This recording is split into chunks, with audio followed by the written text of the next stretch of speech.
On Thursday, October 22nd, the UMass Journalism Department hosted a panel of 4 journalism professionals, 3 of whom are UMass alumni. They discussed the skills that current students need to succeed in journalism and public relations.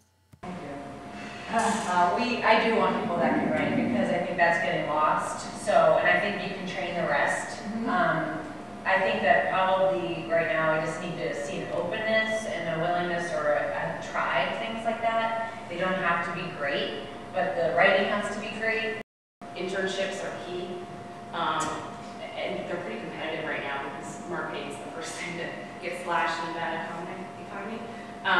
But the more creativity that you can show, and again, strong writing skills and samples will be really good. Even if writing is not your primary thing, there's a certain being able to construct a story and being able to tell a story and understand what's important when you're writing. I think that goes into other things.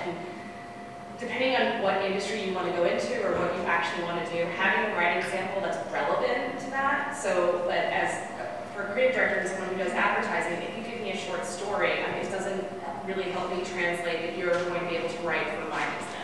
So making sure that you have writing samples that maybe are not necessarily published, but that shouldn't hinder you from actually applying for a job and showing that you can do the work. The ethics plays a huge role in everything I do. I think that I'm always sort of double checking, is this headline ethical, does this story make sense here? And it all goes back to that ethics and law. But otherwise, it's really just the experience, working at the Collegian, Amherst Wire.